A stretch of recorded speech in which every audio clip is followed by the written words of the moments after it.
Mix लतीफे। रात को शोहर ने आहिस्ता से बीवी की चारपाई पे जाके उसको हिलाया। बीवी बोली, काका जागता है। शोहर वापस चला गया। थोड़ी देर बाद फिर आहिस्ता से बीवी के पास आया। बीवी बोली, ना करो जी, काका जागता है। कुछ देर बाद शोहर फिर चुपके से आने लगा तो बच्चा बोला, अम्मी फिर आया है। No no no no. Mix लतीफे। एक पठान डॉक्टर से, हमारा वजन बहुत बढ़ गया है। डॉक्टर, खान तुम रोजाना 10 किलोमीटर पैदल चला करो। 1 साल बाद पठान ने डॉक्टर को फोन किया, डॉक्टर साहब और वजन तो काफी कम हो गया है, मगर हम अफगानिस्तान पहुंच गया है, अभी इधर ही रुके, ये आगे रूस निकल जाए।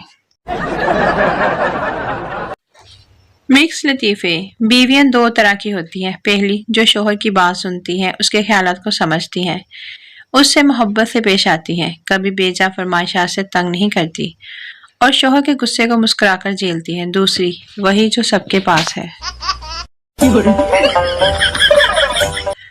जो छीदा अपने हाथ पर ब्लेड से लड़की का नाम लिख रहा था कि अचानक रोने लगा। दोस्त, प्यार करते हो तो रोते क्यों हो? छीदा, स्पेलिंग गलत हो गया। No no no no. Mix लतीफे। एक आदमी पहली दफा ससुराल गया। ससुराल वाले बड़े कंजूस थे। जब खाने का वक्त हुआ तो वो आपस में बहस करना शुरू हो गए। पहली साली, मसूर की दाल बनाते हैं, हाजमे के लिए अच्छी होती है। दूसरी साली, नहीं नहीं, साग पका लेते हैं, खेतों से आराम से मिल जाता है। साग छोड़ो, आलू पका लो। साला, आलू महंगे हैं, बैंगन बना लेते हैं। दूल्हा, जो काफी देर से ये सुन रहा था, तंग आकर बोला, आप लोग मेरा घोड़ा ज़िबा करके वो पका लें।